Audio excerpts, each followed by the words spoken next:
17-year-old Ethan Walker entered the Franklin County courtroom with a chilling display of arrogance, laughing at the family of the man he had brutally murdered, David Campbell. Confident his youth would be his shield, he treated the proceedings as a joke, unaware that the system was closing in around him. But the most damning testimony would not come from an expert or an officer, but from the one person who knew the truth behind his monstrous facade, his own mother. The evening of October 12th descended upon the quiet suburban streets of Westerville, Ohio, with a familiar autumn chill. Leaves skittered across manicured lawns under the sterile glow of streetlights, each home a small fortress of warmth and routine against the encroaching darkness. Inside his modest two-story house on Maple Creek Lane, 52-year-old David Campbell was settling in for the night, the aroma of a late dinner still lingering in the air. He was a man of quiet habits and simple pleasures, a high school history teacher who had spent 3 decades shaping young minds with stories of the past, utterly unaware that his own story was about to reach its brutal and senseless conclusion. The tranquility of the neighborhood was an illusion, a thin veneer stretched over a darkness that was about to rupture the community's sense of safety. David Campbell had lived in this house for nearly 20 years, his life a testament to stability and kindness, known for his meticulously kept garden and his willingness to lend a hand to any neighbor in need. That night, the only sounds were the distant hum of traffic and the rustle of the wind, a peaceful symphony that gave no warning of the violence to come. The attack was not a robbery gone wrong or an act of passionate rage. It was an intrusion of pure, unmotivated malice, an event so savage it would leave investigators searching for a reason that simply did not exist. The first official record of the tragedy came at 10:47 p.m., logged as a terse, anonymous 911 call reporting screams from the Campbell residence. The dispatcher heard only a few panicked words before the line went dead, a chilling silence that prompted the immediate dispatch of 2 patrol cars. Officers arrived within minutes to a scene of unsettling normalcy. The porch light was on, a newspaper lay on the welcome mat, and there were no visible signs of forced entry. It was only when they peered through a side window into the living room that the illusion shattered, revealing a scene of such profound violence that it would be seared into their memories for the rest of their careers. Inside, David Campbell lay on the floor, his life extinguished in a brutal, chaotic struggle that had overturned furniture and left crimson stains upon the pale beige carpet. The sheer savagery of the attack was immediately apparent, far exceeding what was necessary to subdue a single man, suggesting a rage that was both personal and deeply pathological. The initial search of the home yielded no immediate motive. His wallet was on the kitchen counter with cash still inside, and valuable electronics remained untouched, systematically dismantling the theory of a simple burglary. The only thing taken from the house was a life, leaving behind a vacuum of grief and 1,000 unanswered questions that would soon fall to the Westerville Police Department to answer. The crime scene was a testament to nihilism, a violent statement without a clear purpose, and the detectives knew their investigation would not be about following the money, but about tracking the monster responsible for such a pointless act of destruction. The notification to the family was a task dreaded by every law enforcement officer, a delicate and terrible surgery on the soul of a family. David's sister, Amelia Sanchez, received the call just after midnight, the clinical voice of the detective on the other end of the line, cleaving her world in two.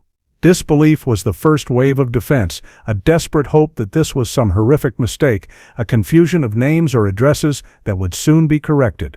But as the detective gently but firmly insisted on the facts, her denial crumbled, replaced by a wave of grief so immense it felt like a physical drowning, pulling her under into a cold, dark reality from which there would be no escape. She and her husband drove to the police station in a state of shock, the familiar streets of their city now alien and hostile territory. At the station, the grim reality of the situation was laid bare in the sterile, fluorescent-lit confines of a small interview room. Detectives offered their condolences, their words professional yet imbued with a shared human sorrow, but the details they provided only deepened the horror. They spoke of a home invasion, of extreme violence, but could offer no explanation, no context for the madness that had stolen her brother from the world. Amelia's mind reeled, trying to connect the image of her gentle, bookish brother with the brutal scene the officers described, but the two realities could not coexist. The man they were talking about, the victim of a savage attack, was not the David she knew, the uncle who brought her kids silly gifts and spent hours debating historical events with a twinkle in his eye. The initial stages of the investigation were a blur of procedural necessities and raw emotion for the Campbell family. They were asked for names of potential enemies, for details of David's routines, for any shred of information that might illuminate the darkness that had consumed him. But David had no enemies. He was a man universally liked, a fixture in his community whose only conflicts were gentle disagreements over historical interpretations with his students. The family's search for answers became a desperate circular exercise in futility, their grief compounded by the utter senselessness of the crime. The absence of a motive was a particular kind of torture, as it denied them the small comfort of understanding, leaving them to grapple with the terrifying knowledge that such profound evil could exist without reason or warning. The community of Westerville reeled from the news, which spread like a poison through the town's bloodstream. A murder in their quiet suburb was rare enough, but the brutal, inexplicable nature of David Campbell's death sent a shockwave of fear and disbelief through the populace.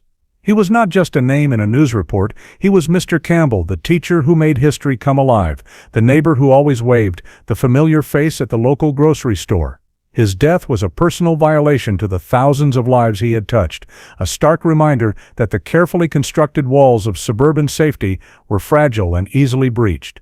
Vigils were held, and makeshift memorials of flowers and candles grew on his lawn, small gestures of collective grief against an overwhelming tide of sorrow and confusion as an entire town waited for the answer to a single terrifying question: who could have done this? The investigation did not languish in uncertainty for long. In a world of digital footprints and constant surveillance, hiding from a crime of this magnitude had become an almost impossible task. The break in the case came not from a mysterious informant or a complex forensic puzzle, but from the mundane, ubiquitous technology of a neighbor's doorbell camera. The device, positioned across the street from David Campbell's home, had captured a grainy but clear image of a lone figure walking away from the house at approximately 10:35 p.m., just minutes before the 911 call was made. The individual was young, dressed in dark clothing, and moved with a casual, unhurried gait that was chillingly at odds with the horror that had just unfolded inside. Detectives spent the next 48 hours canvassing the neighborhood, cross-referencing the image with local school yearbooks and social media, a painstaking process of digital forensics that soon yielded a name: Ethan Walker. He was a 17-year-old high school senior who lived just a few blocks away, a teenager known for petty delinquency and a simmering, defiant arrogance, but nothing that would have suggested a capacity for such extreme violence. He had been a student in David Campbell's history class 2 years prior, a fact that added a disturbing layer of familiarity to the crime. With a positive identification from multiple sources, the Westerville police obtained a search warrant for the Walker residence and an arrest warrant for Ethan, preparing to confront the young man whose image was now the focal point of their homicide investigation. The arrest was executed on a crisp Thursday morning, the tactical team descending on the Walkers' modest suburban home with a quiet, practiced efficiency. There was no dramatic standoff, no chase. Ethan's father answered the door, his face a mask of confusion that quickly morphed into dawning horror as he read the warrant. Ethan was found in his bedroom playing a video game, the sounds of simulated gunfire filling the small space.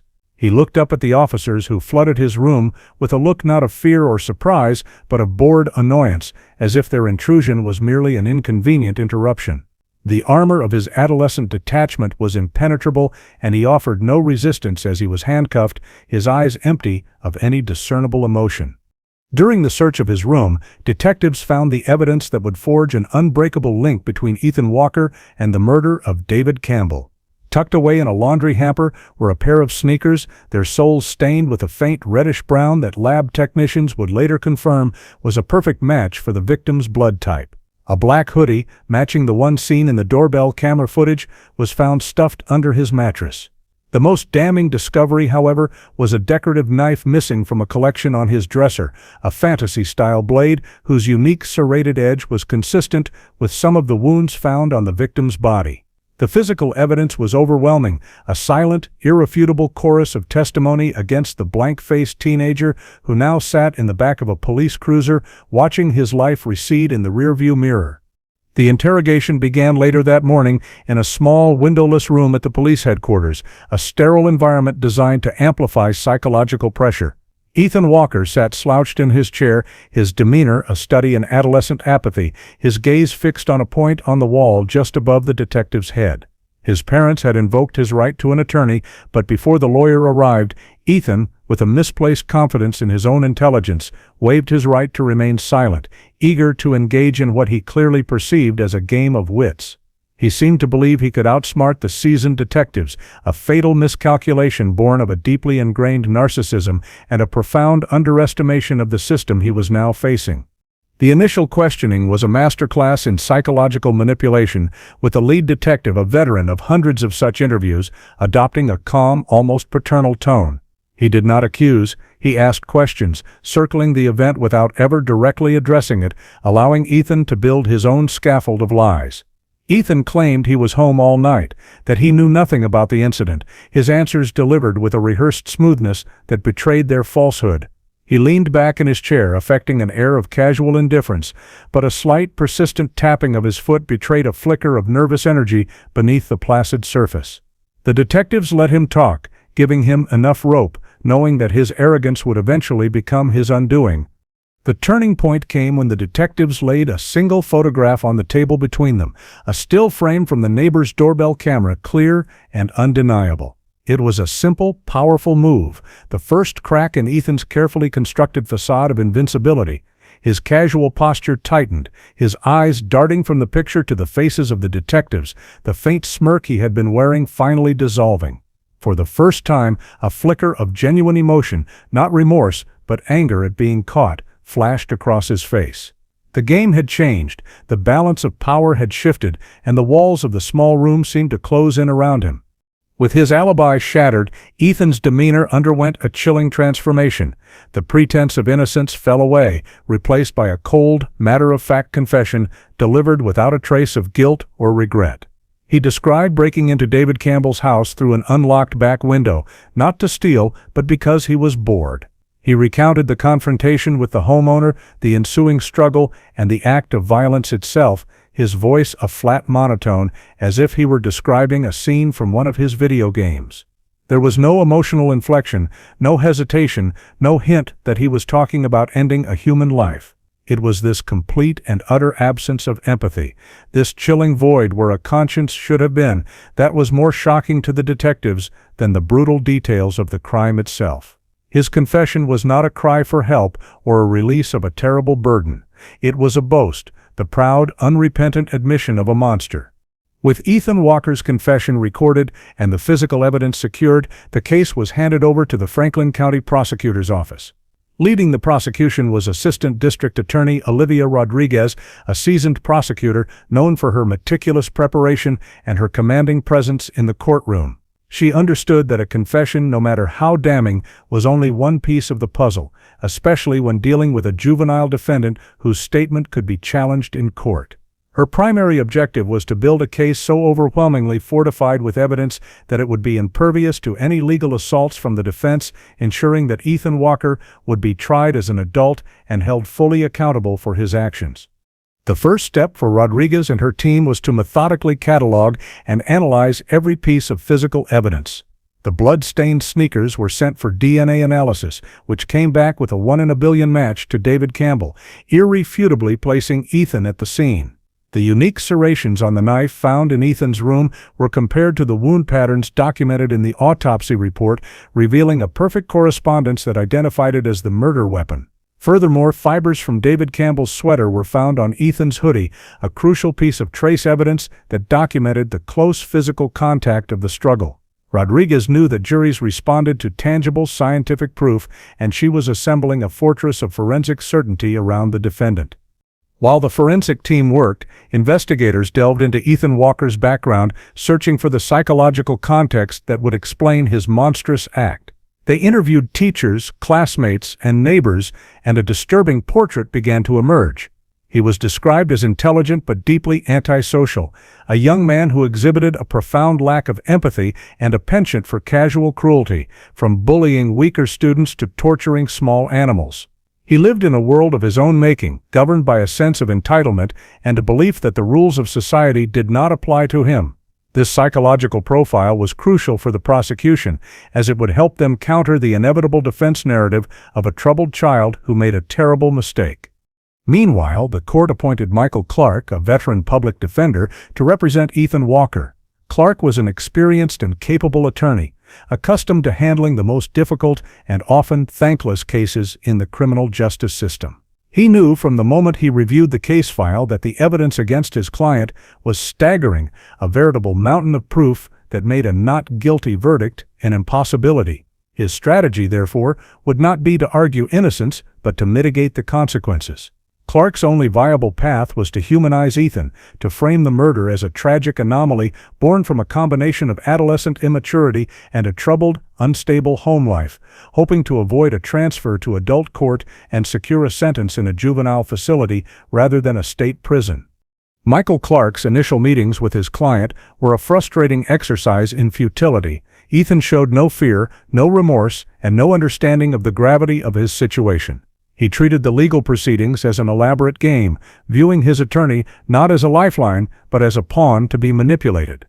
He was more concerned with the details of his notoriety, asking if his case was on the local news than with the life he had taken or the decades he faced in prison.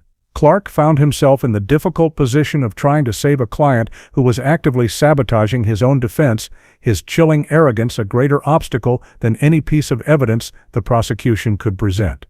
The prosecution's case was further solidified by a series of pre-trial motions, the most significant of which was the motion to transfer Ethan Walker's case from juvenile to adult court. Olivia Rodriguez argued passionately before Judge James Harris, presenting evidence of the crime's extreme brutality and Ethan's profound lack of remorse as indicators that he was beyond the rehabilitative scope of the juvenile system. She played excerpts from his taped confession, allowing his flat, emotionless voice to fill the courtroom, a chilling testament to his psychological state. She also introduced his sealed juvenile record, which detailed a pattern of escalating antisocial behavior that painted a clear picture of a developing predator. The defense in turn presented testimony from a court-appointed psychologist who spoke of Ethan's undeveloped adolescent brain and a history of parental neglect. Michael Clark argued that his client was a product of his environment, a damaged child who lacked the emotional maturity to comprehend the finality of his actions. He pleaded with the judge to give the boy a chance at rehabilitation, to not cast him away into the adult system where he would be lost forever. It was a classic nature versus nurture argument, a defense built on the shifting sands of psychological theory against the hard bedrock of forensic fact. After 2 days of hearings, Judge Harris delivered his ruling. He acknowledged the defense's arguments about Ethan's age and background, but ultimately found that the sheer brutality of the crime and the defendant's complete and utter lack of empathy warranted his trial as an adult.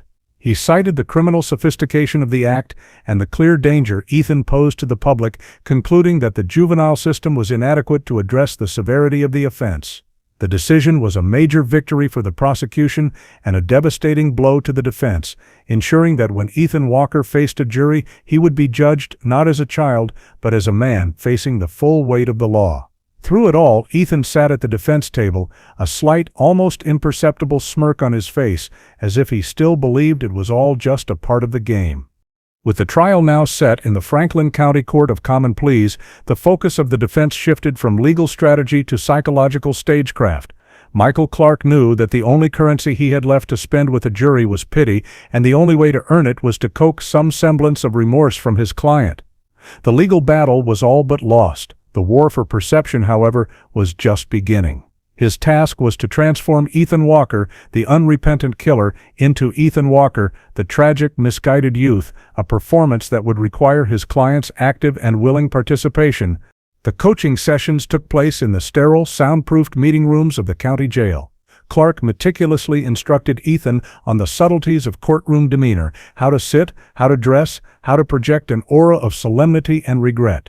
He advised him to keep his eyes downcast, to avoid making eye contact with the jury or the victim's family, and to listen to the testimony with a pained, contemplative expression.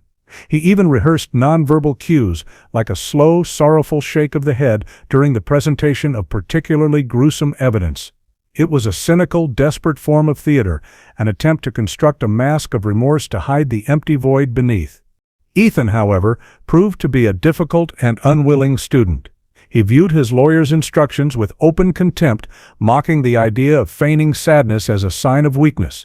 In his twisted worldview, remorse was an admission of guilt, and guilt was for the powerless. He saw the trial not as a reckoning for his actions, but as a platform for his own intellectual superiority, a stage on which he would outsmart the prosecutor, the judge, and the jury.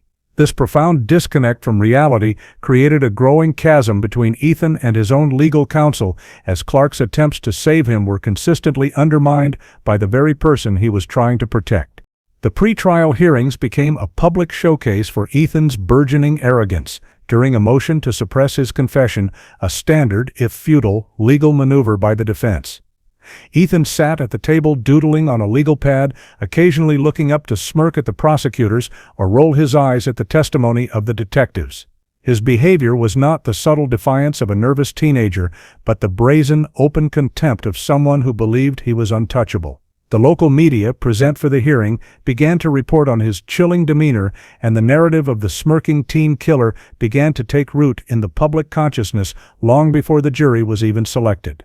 Michael Clark's frustration mounted with each passing day. He found himself in an ethical and strategic nightmare, legally bound to defend a client who seemed intent on engineering his own conviction. He tried different approaches, from stern warnings about the consequences of his behavior to desperate appeals to his self-interest, explaining that a jury would not hesitate to sentence a remorseless killer to life in prison.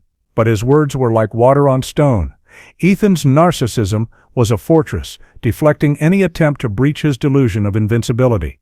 He simply could not comprehend a world in which he was not the smartest person in the room, a world in which his actions had real, permanent consequences. For Olivia Rodriguez and the prosecution team, Ethan's behavior was an unexpected gift. Every smirk, every eye roll, every display of casual indifference was a nail in his own legal coffin. While Michael Clark was trying to build a fragile narrative of a troubled child, Ethan himself was providing the jury with a real-time demonstration of his true character. Rodriguez instructed her team to simply observe and document, to let the defendant be his own worst enemy. Her trial strategy began to crystallize. She would present the cold, hard facts of the case, and then let the jury see the monster with their own eyes, confident that his arrogance would be more damning than any testimony she could elicit. The tension between Ethan and his mother, Elizabeth Walker, also began to fracture. During her visits to the jail, she pleaded with him to listen to his lawyer, to show some sign of remorse for the sake of his own future. But her words were met with the same dismissive contempt he showed Michael Clark. He saw her tears, not as expressions of a mother's anguish, but as a manipulative display of weakness. Their conversations grew more strained, her desperate attempts to connect with her son blocked by the impenetrable wall of his pathology. She was beginning to see that the boy she had raised, the child she had enabled and protected for years, was a stranger to her, a chilling enigma whose depths she was only now beginning to comprehend. The final pre-trial hearing was a dress rehearsal for the disaster to come. As the prosecutor outlined the horrific details of the murder weapon, Ethan let out a short, audible laugh, a sound so shocking and out of place that a wave of murmurs rippled through the courtroom. Judge Harris slammed his gavel, his face a mask of cold fury, and warned the defendant that any further outbursts would result in his removal from the proceedings. But the damage was done. The mask of remorse had not just slipped, it had been torn off and thrown to the ground by Ethan himself, revealing the sneering, unrepentant face of a killer who was eagerly awaiting his moment in the spotlight. Michael Clark could only put his head in his hands, knowing that the trial ahead would not be a defense, but an exercise in damage control for a fire his own client had gleefully set. The first day of the trial of the state of Ohio versus Ethan Walker dawned cold and gray, the weather a fitting reflection of the solemn proceedings about to unfold within the walls of the Franklin County Courthouse. The courtroom was packed, a tense and somber assembly of media, legal professionals, and members of the public drawn in by the case's brutal nature. On one side of the room sat the family of David Campbell, their faces etched with a grief that had not subsided in the months since his death, their presence a silent, constant reminder of the human cost of the crime. On the other side, at the defense table, sat Ethan Walker, dressed in a borrowed suit 2 sizes too big, a faint, almost imperceptible smirk playing at the corners of his mouth as he surveyed the scene with the detached curiosity of a spectator. Jury selection had been a grueling process, with both the prosecution and the defense carefully vetting potential jurors for any biases that might sway their judgment. Olivia Rodriguez sought out logical, analytical thinkers who would be moved by the weight of forensic evidence, while Michael Clark looked for empathetic, compassionate individuals who might be receptive to a narrative of a troubled youth. After 3 days of questioning, a panel of 12 citizens and 2 alternates was seated, a cross-section of the community now tasked with rendering judgment on a crime that had shaken their city to its core.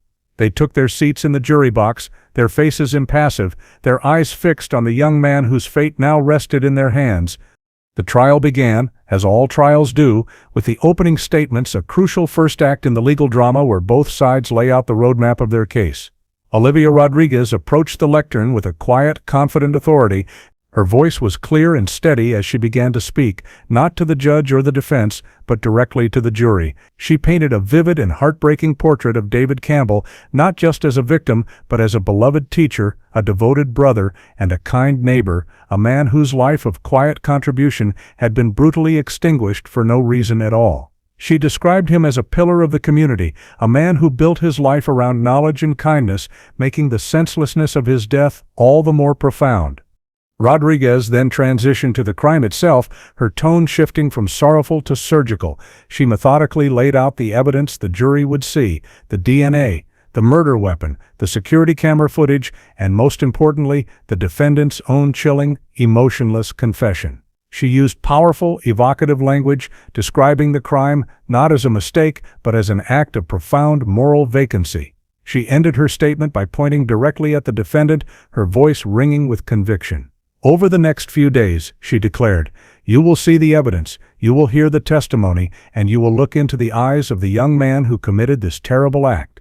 And you will see not a lost child, but a cold, calculating killer who even now, at this very moment, shows not a flicker of remorse for what he has done." Then it was Michael Clark's turn. He approached the jury with the weary, burdened air of a man carrying an impossible weight. His strategy was one of concession and redirection. He did not contest the basic facts of the case, acknowledging that his client was responsible for David Campbell's death. This was a calculated risk, designed to build a sliver of credibility with the jury by not insulting their intelligence with an unbelievable claim of innocence. The core of his argument, he explained, was not about what happened, but why it happened. He promised the jury they would hear a different story, a story of a boy lost in a storm of neglect, psychological turmoil, and undiagnosed mental health issues. Clark painted a picture of Ethan's life as a desolate landscape of emotional abandonment, a world where he was left to navigate the treacherous waters of adolescence without guidance or support. He spoke of a broken boy, not a monster, and framed the killing as a catastrophic failure of his undeveloped mind to process impulse and consequence. He pleaded with the jury to look beyond the horrific act and see the damaged child beneath, urging them to choose compassion over condemnation, rehabilitation over retribution. It was a masterfully delivered speech, a heartfelt appeal to the jury's better angels. Its effectiveness, however, was being systematically dismantled by the very person it was designed to save. Throughout both opening statements, Ethan Walker's behavior was a masterclass in self-sabotage. While Rodriguez detailed the brutal evidence against him, he stifled a yawn, his boredom on full display for the jury to see. When his own lawyer spoke of his troubled past and psychological torment, Ethan shook his head almost imperceptibly, a small, dismissive gesture that communicated a clear message. He did not believe a word of it. He fidgeted with his tie, whispered to his lawyer, and scanned the faces in the gallery with an air of detached amusement, his smirk occasionally widening into a full-blown grin when he caught someone's eye. The contrast between the solemnity of the proceedings and the defendant's casual demeanor was a chasm that grew wider with each passing moment. The jury, a captive audience to this display, watched him with a mixture of fascination and revulsion. His behavior was not just disrespectful, it was alien, a complete rejection of the social and moral contract that governed the courtroom and the world outside it. Michael Clarke's carefully constructed narrative of a broken boy was crumbling before his eyes, being replaced by the far more compelling and terrifying reality that Olivia Rodriguez had promised, the reality of a killer who simply did not care. The trial had just begun, but the most powerful evidence against Ethan Walker was already on full display. With the opening statements concluded, the trial moved into its evidentiary phase, and Olivia Rodriguez began to construct her case, brick by methodical brick. Her presentation was a masterclass in narrative control, designed to lead the jury on an inexorable journey from the initial 911 call to the defendant's chilling confession. She began by calling the first responders to the stand, police officers and paramedics who described the horrific scene they discovered at David Campbell's home in grim, professional detail. Their testimony was stark and unadorned, painting a picture of brutal violence that immediately stripped away any clinical detachment and grounded the proceedings in the raw, physical reality of the crime. Next came the forensic experts, a procession of scientists and lab technicians who translated the silent language of the evidence into clear, irrefutable facts. The DNA analyst testified that the blood on Ethan's sneakers was a conclusive match to David Campbell. The toolmark expert confirmed that the serrated knife from Ethan's bedroom was, to a scientific certainty, the weapon used in the attack. Each piece of testimony was supported by large, clear visual aids, photographs of the evidence, DNA charts, and microscopic comparisons that made the complex science accessible to the jury. Rodriguez conducted her questioning with a calm, deliberate pace, allowing the weight of each fact to settle in the courtroom before moving on to the next, building an inescapable wall of proof around the defendant. Throughout this damning presentation, Ethan Walker's behavior grew increasingly brazen. He leaned back in his chair, arms crossed, affecting an air of profound boredom. When the crime scene photos were displayed on the large screen for the jury, showing the devastating aftermath of his actions, he stared at them with a detached, analytical curiosity, as if studying a piece of abstract art. Several jurors flinched and looked away from the graphic images, but Ethan's gaze never wavered. At one point, during the testimony of the medical examiner who detailed the 28 separate stab wounds, Ethan was seen whispering to his lawyer and letting out a small, quiet laugh, a sound that, while barely audible, was seen by several members of the jury and the victim's family. Amelia Sanchez, David Campbell's sister, had to be escorted from the courtroom in tears, her composure finally breaking under the dual weight of the graphic testimony and the defendant's sickening disrespect. Her choked sobs were a stark counterpoint to Ethan's casual indifference, a moment of raw human grief that seemed to suck the air out of the room. Judge Harris paused the proceedings, his eyes fixed on Ethan with a look of undisguised contempt. He issued a stern warning to the defense table, his voice low and dangerous, making it clear that the court's patience was wearing thin. But the warnings had no effect. Ethan was in his own world, immune to the authority of the court and the pain of others. The centerpiece of the prosecution's case was the playing of Ethan's taped confession. The courtroom fell into a deep, uncomfortable silence as his voice, flat, emotionless, and tinged with a faint adolescent arrogance, filled the space. The jury listened intently as Ethan recounted the murder with the same casual detachment he would use to describe a movie he had seen. He talked about his boredom, his curiosity, and the disappointing lack of a real fight from his victim. There was no hint of remorse, no flicker of regret, only the cold, clinical recitation of a monstrous act.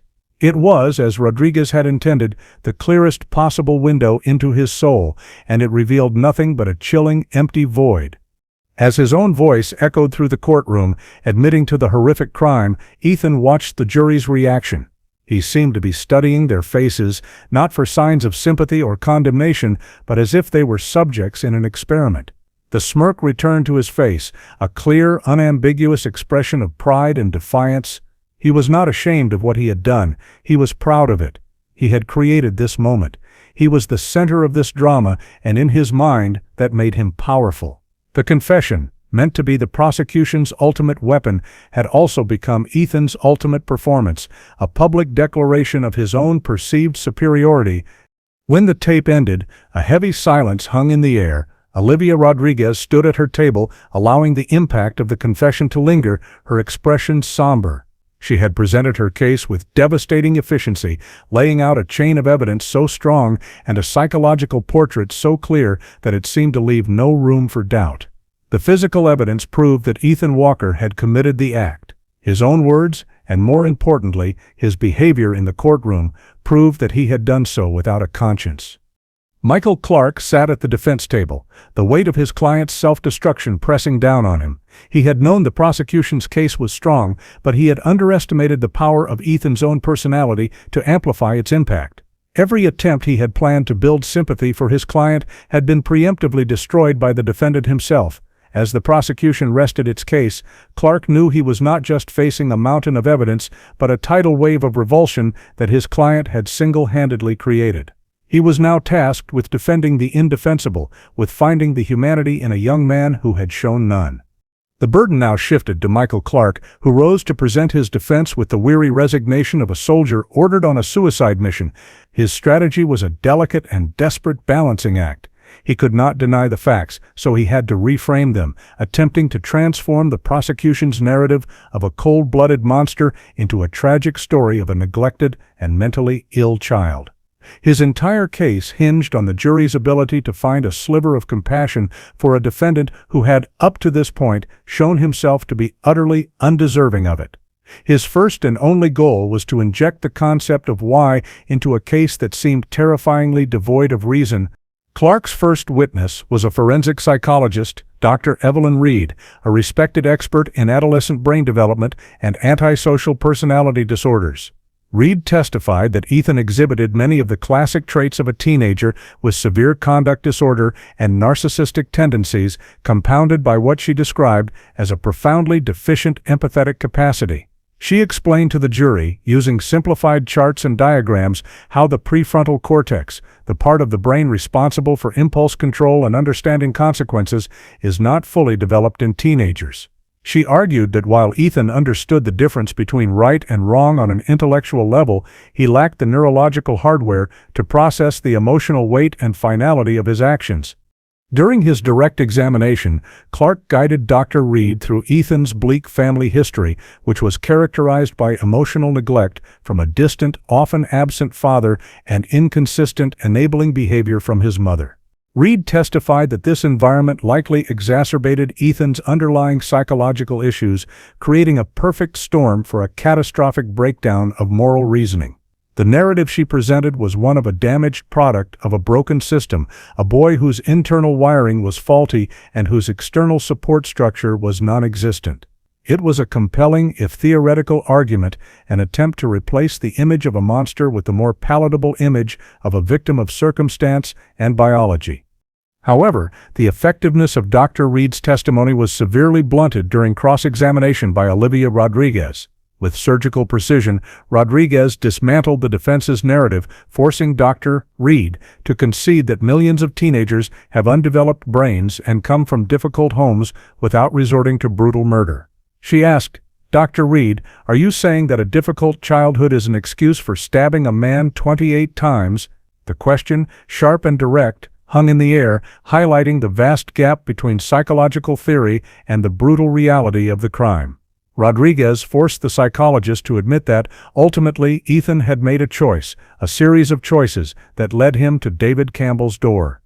Throughout Dr. Reed's testimony, Ethan watched with a smug, knowing look on his face, as if her clinical diagnosis of his pathology was a badge of honor, a confirmation of his unique and complex nature. He nodded along as she described his narcissistic traits, a flicker of pride in his eyes. He was not the broken boy his lawyer was trying to portray. In his mind, he was a fascinating case study, a superior specimen whose actions were beyond the comprehension of the simple-minded jurors. His demeanor actively contradicted the very essence of his own defense, silently screaming to the jury that he was not a victim, but a proud and willing participant in his own monstrosity. Clark's next witnesses were a handful of teachers and a former guidance counselor who all painted a consistent picture of a troubled and isolated young man.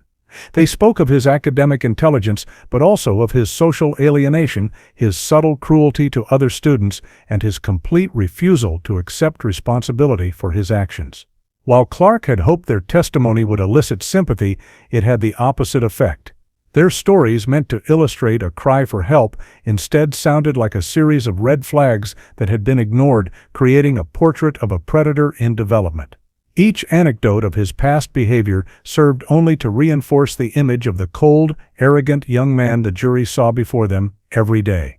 The final witness for the defense was intended to be Ethan's mother, Elizabeth Walker. Michael Clark had prepped her for weeks, hoping she could provide a tearful, humanizing portrait of her son, speaking of the sweet child he once was before he became lost to his inner demons. It was a high-risk, high-reward strategy, a last-ditch effort to appeal to the jury's emotions.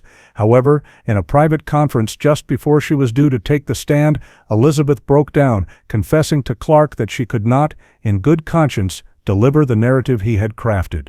She had seen her son's behavior in court, and a terrible, dawning realization had taken hold, forcing her to confront a truth she had spent years avoiding. And so, with his key witness refusing to cooperate in the intended manner, Michael Clark was forced to rest his case. The defense's narrative, already undermined by the defendant himself and chipped away by the prosecution's cross-examination, had ended not with a powerful emotional appeal, but with a whimper. He had thrown psychological theories and stories of a troubled past at the solid wall of the prosecution's evidence, but nothing had stuck. The jury was left with two competing images, the defense's theoretical broken boy and the prosecution's very real, very present monster who at that very moment was smirking at his lawyer's obvious defeat. With the defense having rested its case, the trial moved into its final poignant phase before closing arguments, the victim impact statements. This was the moment the court officially acknowledged that the crime had not just broken laws, but had shattered human lives. It was an opportunity for the family of David Campbell to address the court, and the man who had murdered their loved one directly to give voice to the grief and devastation that had been a silent, ever-present character in the courtroom drama. The atmosphere in the room grew heavy with anticipation, the usual legalistic proceedings giving way to a more raw and personal form of testimony. Amelia Sanchez, David's sister, was the first to speak. She walked to the podium, her steps unsteady, clutching a folded piece of paper in her trembling hands. Her voice, when she began to speak, was thick with unshed tears, but it held a core of unwavering strength. She did not speak of the crime or the evidence. She spoke of David. She told the court about his infectious laugh, his terrible puns, his kindness to stray animals, and the way he would light up when explaining a piece of history to one of his students. She painted a portrait of a life rich in small, meaningful moments, a life that was a gift to everyone who knew him. He was not just a name in a case file, she said, her eyes finding Ethan Walker's across the room. He was my brother. He was the kindest man I have ever known. And you took him from us. You took him, and you left a hole that will never, ever be filled. Her words were not spoken with rage, but with a profound, bottomless sorrow that was far more powerful. She spoke of the holidays that would never be the same, the family traditions broken forever, and the silence where his voice should be. Her statement was a testament to the true nature of murder, not a single act of violence, but a permanent amputation of a family's soul. As Amelia Sanchez spoke, pouring her heart out to the court, Ethan Walker watched her with a look of cold, clinical detachment. He showed no sadness, no empathy, no reaction at all. He simply stared, his expression blank, as if he were watching a television show that he found mildly uninteresting. There was no flicker of humanity in his eyes, no recognition of the immense pain his actions had caused. To him, her grief was an abstraction, a foreign language he could not and did not want to understand. For the jury and everyone else in the courtroom, his lack of reaction was perhaps the most damning evidence yet, a final, horrifying confirmation of the empty space where his conscience should have been. After Amelia finished and returned to her seat, enveloped in the arms of her husband, the prosecution informed the judge that they had no further statements. The trial seemed to be moving toward its conclusion. But just as Judge Harris was about to address the lawyers to schedule closing arguments, a figure stood up in the gallery. It was Elizabeth Walker, Ethan's mother. Her face was pale, her eyes red-rimmed, but her posture was resolute. "Your Honor," she said, her voice shaking but clear, I need to speak." A wave of surprise and confusion swept through the courtroom. Michael Clark shot to his feet, objecting immediately, stating that the defense had already rested its case. Olivia Rodriguez, though taken aback, remained silent, sensing that something significant was about to happen. Judge Harris looked down at the distraught woman, his expression a mixture of sternness and curiosity. He knew this was highly irregular, a breach of standard courtroom procedure, but he also saw in her eyes a desperation and a need that transcended legal protocol. "Mrs. Walker," the judge said, his voice even, "the time for testimony has passed. On what grounds do you wish to address the court?" "On the grounds of the truth," she replied, her voice gaining strength. "The whole truth. Not the story my son's lawyer wanted me to tell. Not the story I've been telling myself for years. The truth about who my son is and what I helped him become." The courtroom was utterly silent. Michael Clark looked at his client's mother with a sense of dread, realizing his carefully constructed defense was about to be completely and utterly annihilated. Ethan stared at his mother, the smirk finally gone from his face, replaced by a look of pure, unadulterated fury. This was a betrayal he had not anticipated, a variable he had not controlled. For the first time in the entire trial, the mask of cool indifference shattered, revealing the raging, entitled monster beneath.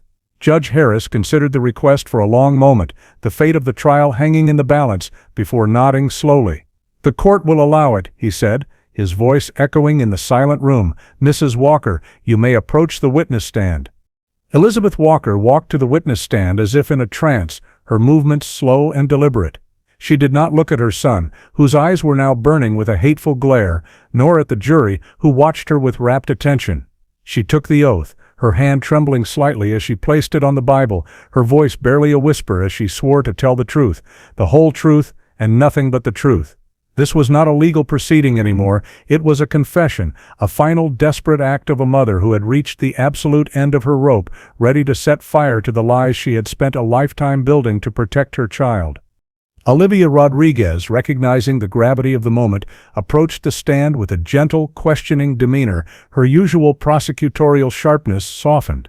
"Mrs. Walker," she began, "you told the judge you wanted to tell the truth. What is the truth you need this court to hear?" Elizabeth took a deep, shuddering breath, her gaze fixed on some distant point, and began to speak. Her testimony was not a structured narrative, but a torrent of painful memories, a flood of repressed guilt and dawning horror that she had held back for years. She dismantled, piece by painful piece, the defense's narrative of a broken boy who was a victim of neglect. She told the court that Ethan had not been neglected. He had been enabled. From a very young age, he had displayed a chilling lack of empathy and a propensity for cruelty, and she had consistently made excuses for him. She recounted how she had explained away his torturing of neighborhood pets as childish curiosity, and how she had dismissed his bullying of smaller children as boys being boys. She admitted to lying to teachers, to principals, and even to the police to protect him from the consequences of his increasingly disturbing behavior. She described a home where he was the center of the universe, a boy who was never told no, whose every whim was indulged, and whose every transgression was covered up. "I didn't want to see it," she said, her voice cracking with self-recrimination. "I wanted to believe he was just a difficult child, that he would grow out of it. I told myself that if I just loved him enough, he would be okay. But my love wasn't love, it was poison. I built him a world with no consequences, and I taught him that he was entitled to do whatever he wanted, to take whatever he wanted, because he was special." Her words were a devastating indictment of her own parenting, a raw and honest admission of her role in the creation of the monster sitting at the defense table. She then spoke of the years leading up to the murder, of Ethan's growing obsession with violence, his isolation, and his cold, dismissive treatment of her and his father. She confessed that she had been afraid of him, afraid of the cold emptiness in his eyes and the simmering rage that lay just beneath his calm exterior. The defense had painted a picture of a boy crying out for help, but his mother now painted a portrait of a predator who had been honing his skills in plain sight, protected by a mother's willful blindness. The turning point, she explained, was watching him in court, seeing him smirk and laugh at the pain of the Campbell family. It was in that moment that she finally understood that the boy she had been protecting was gone, replaced by something cold, hollow, and irredeemable. "When I saw him laugh," she whispered, tears now streaming down her face, "I finally saw him for who he is, not the little boy I remember, but the man he has become. He feels nothing for that family. He feels nothing for what he did. He only feels angry that he was caught." She turned her gaze from the prosecutor and looked directly at the jury, her eyes pleading for them to understand. "His lawyer told you he is a broken boy. But that's not the truth. The truth is, he is a broken thing. I know because I'm the one who broke him." The impact of her testimony was seismic. It was not new physical evidence, but it was the missing piece of the psychological puzzle, the Rosetta Stone that translated Ethan's baffling behavior into a clear and terrifying language. She had not excused her son, she had explained him, and in doing so, she had obliterated the last shred of sympathy anyone in the room might have felt for him. Michael Clark sat slumped in his chair, his face ashen, his defense in ruins around him. He had been utterly and completely blindsided, his case destroyed not by the prosecution, but by the one person he had counted on to save it. Ethan Walker's reaction was volcanic. The cold, controlled facade he had maintained for months finally shattered into a million pieces. He lunged forward, his chair screeching against the floor, his face contorted in a mask of pure rage. "You're lying," he screamed, his voice a raw, guttural roar. "You lying bitch! I hate you!" He fought against the grip of the bailiffs who quickly restrained him, his body thrashing with a wild, impotent fury. The jury stared, their faces a mixture of shock and horror, as they watched the final terrifying transformation from the smirking, arrogant defendant into the raging, unhinged animal his mother had just described. The breaking point had finally come, not from the weight of justice, but from the betrayal of the one person whose approval he had always taken for granted. The final day of the trial was a mere formality. Closing arguments were delivered, but the verdict had already been decided, not by legal rhetoric, but by the raw, undeniable truth of a mother's testimony and her son's subsequent explosion of rage. Olivia Rodriguez's closing was brief and powerful. She simply recounted the evidence and reminded the jury of Elizabeth Walker's devastating confession, concluding, "His own mother showed you the monster. Now it is your duty to hold that monster accountable." Michael Clark, looking defeated, offered a short, subdued statement, asking the jury to remember that Ethan was still a young man, a plea that now rang hollow even to his own ears. The jury deliberated for less than an hour. The speed of their decision was a testament to the overwhelming certainty of the case. When they filed back into the courtroom, their faces were grim and resolute. The foreman handed the verdict to the clerk, who read it aloud in a clear, steady voice. "On the charge of aggravated murder, we the jury find the defendant, Ethan Walker, guilty." A wave of quiet relief washed over the side of the courtroom where the Campbell family sat, while a heavy, final silence fell over the defense table. Ethan, now dressed in a standard-issue orange jumpsuit and flanked by two burly deputies, showed no emotion. The rage from the previous day had subsided, replaced by a cold, unnerving stillness, his eyes empty and distant. 2 weeks later, the courtroom was once again filled for the sentencing hearing. The atmosphere was thick with a sense of finality. Judge James Harris, a man known for his stern but fair judicial temperament, entered the room and took his seat, his gaze immediately falling upon the defendant. He had presided over hundreds of trials in his long career, but this case, he knew, was different. It was not just about the application of law, it was about the affirmation of a community's moral code in the face of a profound and disturbing vacancy. He had reviewed the pre-sentencing reports, the psychological evaluations, and the letters from the community, and he was prepared to deliver not just a sentence, but a final, definitive statement. Before passing sentence, Judge Harris addressed the court, his voice a low, powerful rumble that commanded absolute attention. He spoke of the profound loss of David Campbell, a man who represented the very best of their community, and the senselessness of the act that had taken his life. He then turned his attention directly to Ethan Walker. For weeks, the judge said, his eyes boring into the defendant, "You have sat in this courtroom with an air of contempt and arrogance that I have rarely witnessed. You have smirked at the victim's grieving family. You have laughed at the evidence of your own monstrous actions. You have treated the most solemn process of our justice system as if it were a game designed for your personal amusement." He paused, letting the weight of his words settle in the silent room. "Your attorney argued that you were a product of a broken home, a child who did not understand the consequences of his actions, but I do not believe that to be the truth. The truth, I believe, was spoken from that witness. Stand by your own mother. She told us she created a world for you where consequences did not exist. Today, Mr. Walker, that world ends." The judge's voice was cold, hard, and unforgiving, the embodiment of the system Ethan had so profoundly underestimated. "Your mother's testimony," Judge Harris continued, "was not a plea for mercy. It was a warning. It was the final, desperate act of a woman who understood the danger you posed to the world because she understood, better than anyone, the emptiness inside you. This court will heed that warning." He then delivered the sentence, his words falling like a hammer. "For the crime of aggravated murder, this court sentences you, Ethan Walker, to life in prison without the possibility of parole." A collective, quiet gasp went through the courtroom. It was the maximum sentence possible, a clear and unambiguous declaration that Ethan would never again walk free. It was in that precise moment, as the finality of the words, "without the possibility of parole," echoed in the courtroom, that the armor of Ethan Walker's arrogance finally irrevocably shattered. The smirk, the defiance, the cold detachment, it all dissolved in an instant, replaced by a look of raw, uncomprehending panic. His face went slack, his eyes wide with a terror that was shockingly real.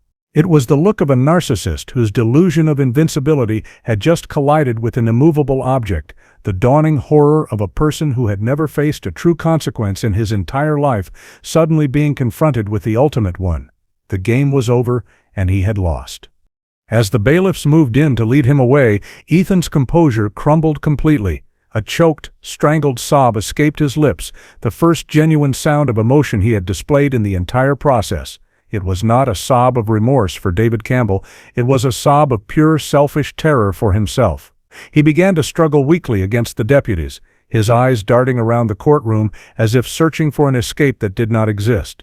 His mother watched him go, her face a mask of stone, her eyes filled with a sorrow so deep it seemed bottomless. She had given him life, and now she had borne witness to its effective end.